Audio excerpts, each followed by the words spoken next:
শেষ মুহূর্তে ঝড়ের গতিতে ব্রাইড যখন ফুল কমপ্লিট হয়ে স্টেজ গিয়ে বসলো, এরপরে কিছুক্ষণ পরে আমাকে খবর আসলো যে আমি যেন কাউন্সিলর নিয়ে যাই, ব্রাইডের কিছু একটা প্রবলেম হয়েছে।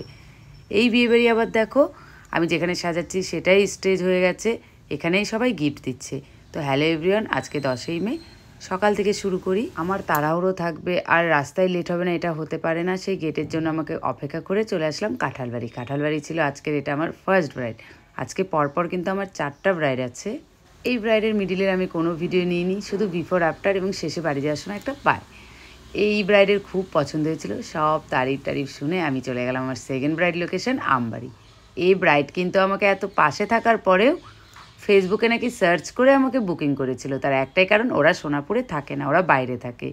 সোনাপুরে ওদের পুরনো বাড়ি। আই মেকআপ সমস্ত কিছু কমপ্লিট হয়ে যাওয়ার পরে হেয়ার, মেন কিন্তু হেয়ারেই থাকে যেটাতে আমাদের লুক চেঞ্জ হয়।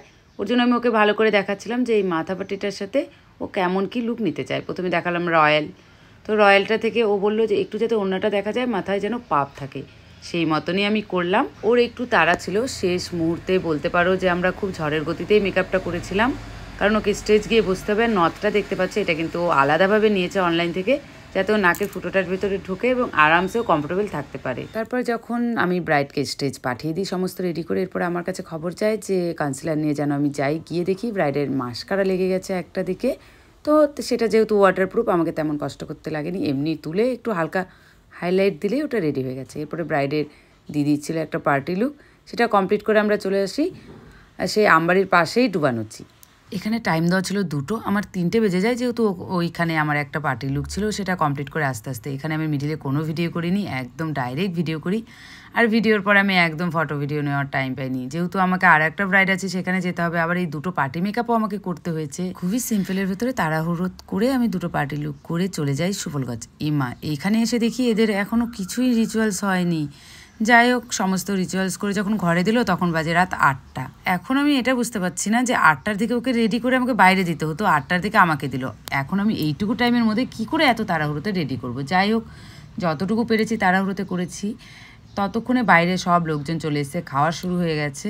বাড়ির লোকও খুব উত্তেজিত হয়ে গিয়েছিল, তখন বাড়ির লোকই ডিসাইড করলো এখানে এসে ওদের গিফটগুলো দিয়ে যাক।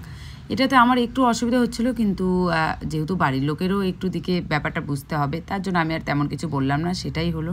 কিন্তু এই যে হেয়ারটা কেমন করব, কি করব, এটা যে একবার ব্রাইডের সাথে আমি আলোচনা করব তার কি পছন্দ, সেটা কিন্তু আমি একবারও করতে পারলাম না। আমাকে তাড়াহুড়োতে কিছু একটা করে ওকে বের করতে হলো।